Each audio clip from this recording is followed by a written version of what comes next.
Yeah, for anybody who hasn't been keeping up lately, this has been the winners finals of choice. Yeah. JaySon versus Awestin. These two have met in many different myriads of finals types of games. Yep, whether it be winner losers or grands. Yeah, and a little bit of stories. JaySon tried out the Charizard once or twice. It did work once, didn't work the other time. Now he's saying he might just go for Fox, and maybe not the best choice. Okay, well, yeah, 10 seconds on the clock and one stock already down. Awestin managing to land that not easiest spike in the game, that down air from Ness. No, but Awestin makes it look pretty easy. Awestin makes a lot of things look easy that are actually impossible. Like everything that he does, except for this. This you can try at home. Yeah, don't need to put any any safety equipment on for that one. No. Can pull that out at any time during any tournament. And meanwhile, JaySon going with another pretty safe thing, down air, up airs. You'll see that pretty much. I mean, down air is pretty much his main confirm for up smash. Up airs will, well, they're up airs, they'll kill. That's what they've always done. Damage, kill, combos, whatever you want. Check all the above and throw it in there. Never a bad thing to land. Yeah. What we saw there was one thing that JaySon has never really stopped doing against Awestin, which is down throw and then he goes for an up air, which he figures if he goes for it enough times, eventually he'll land it once or twice, and Awestin will not air dodge, but he does.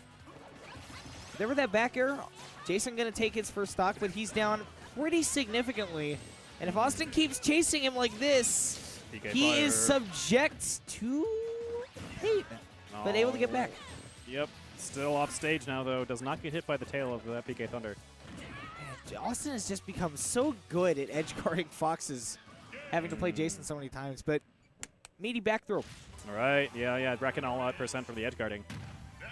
That's what Ness will do if you're playing a long recovery character like Fox. Take another look at this down air here. Right, he just gets him off in a situation where he can't possibly use his side B, and this is something that we see Awestin do all the time. Yeah, really unfortunate for JaySon in general because there wasn't really any other way he could angle that up B either. Because if he'd angled even a little bit, there was a pretty good chance he's going to get stuck underneath that ledge in Battlefield on the left side. So you might have missed it, but JaySon and Awestin decided on a stage, and then JaySon said, all right. And he clicked Bayonetta and hit start, and then he said, no, I'm just kidding. I'm going to play Fox. So same game, same battle. I think the entirety of these two sets take place on Battlefield. I don't think they ever play on another stage. Yep, especially in the situation whenever you die at like literally 0% for a random reason too. I think it is nice to go back to the same stage to try and like test the waters to see what would happen if a terrible calamity did not happen to me and I actually had a real fight. Ooh, and terrible calamity almost befell him. Oh, wow, speaking of terrible calamities, JaySon answering right back. Not quite as low as the % where Awestin got that down out of the first stock, but effectively the same entire stock ahead. Effectively the same mentally, for sure. Absolutely, It definitely feels just, no, okay, I got gimped. Oh, I fell off stage and I died. Well, yeah. I guess I need to never fall off stage. Oh, Awestin. You can always tell when Austin's trying to bait you into getting hit with the PK Thunder 2. Up smash is interesting. You don't really ever see that thrown out too much. Up air, Austin's right back in this game. Yep, still keeping it close. Right. So Awestin immediately giving up center control to JaySon, which I find interesting because Fox is one of the characters that really thrives when he does have control of center stage, and Ness is one that doesn't when he doesn't have it. Yeah, I think he's trying to evade him whenever he's invulnerable from the platform. Oh, the jab's coming out in the middle of the PK fire. That's a good thing. Yeah. Up smash, no. Wouldn't even kill yet. Not yet. Not on Battlefield. Trying to cover the roll. No bite from JaySon. Nair. Up smash does not connect. Up smash the wrong way. Gets him out of hot water. Interesting. Yeah.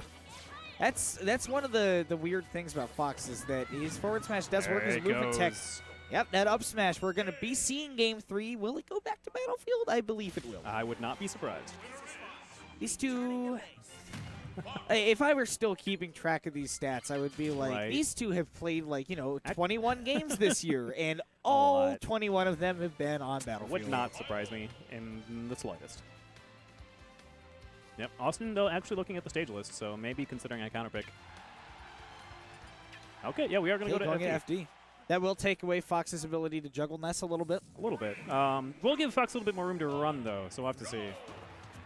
I think Awestin enjoys having that space. I mean, we saw that he gave up center control a few times in that last match just to, kind of get himself out and set up some space. And while Fox is good at that, I think Awestin is better at that than his character would lead most people to believe. A lot of times, yeah. But I think this extra stage, I mean, you'll see JaySon doing a lot of stuff like this, where he is definitely more content, rather than trying to push into the space that Awestin has given him up. Rather just stay still and stay grounded, stay centered, and hold on to that space that he is controlling. Because even if something does happen and he's kind of dicey whether or not he can win the exchange, he still has more room that he can give up now. So. Ooh, wow. That could have been another one of those really weird low percent kills that we see in this matchup all the time. I'm surprised to see that, JaySon he's never really, when he gets the position to do an up air, he never really waits to do the up air. He always just up airs immediately, and Awestin always air dodges through it. And I'm wondering why he never tries to wait and do it like half a second later to see if he can hit through the air dodge. I think a lot of it is because Fox can set up the up air so safely. Even if he does up air early and then Awestin air dodges or jumps away or something, it still gives Fox enough time to land and then potentially pressure the landing. That is true. Yeah, it's a very low risk, low reward. Low risk, but yeah, low reward in the sense that you're not going to see that reward often. Yeah, exactly. I mean, it can be pretty difficult to try and chase Ness in the air since his out control is so good. It's a good tech, but he did side B. Awestin actually giving him a second chance there to tech the stage. And JaySon maybe got an untechable there though. I don't know if that was with the screen going white there or something, but JaySon just seemed to kind of disappear right there. Right. Yeah, that's actually why I mentioned it seemed like maybe untechable because he just blasted off so fast, did not have that hit lag on the wall. Uh-oh. Ooh, bad well, he does have side B. Yeah. That's the thing about fighting the spaces is that you think you can get them with something like that, like doing a nair with Mario or something like that, but they still have the side B once you hit them again, so you never win. Yep, a lot of times they can zip on through. Now, forward air to up air, that's something that kind of got rendered obsolete later on because people started figuring out how to DI out of it, but you do see it every now and again as a mix-up combo with low percents. Yeah. JaySon keeping control. JaySon's so good with the downers. He's so good with that. Yeah. Well, neutral air, not a cross up, is going to get thrown punish. Side B. Getting caught by the up B from Awestin. Damage back and forth on the trades. Scary position for both players because they're getting into the percents where one really hard hit could kill. It's really interesting. I mean, these two players are both so good at controlling the ground, but Awestin is just better at keeping people in the air, and JaySon is not really good at anything when it comes to aerial combat. Sometimes down to his character, gets hit by the PK Thunder, he's off stage. Awestin. He does manage to get the ledge. Back Great side B to get center. Oh, Awestin looking for that pivot grab. He needs a pivot grab, a down air. Such a good job reacting to these full hops from JaySon and then coming in and full hop fairing of his own. Oh, that's up air. Bait, yep. Awestin coming through. Getting those air dodge baits, getting the kills.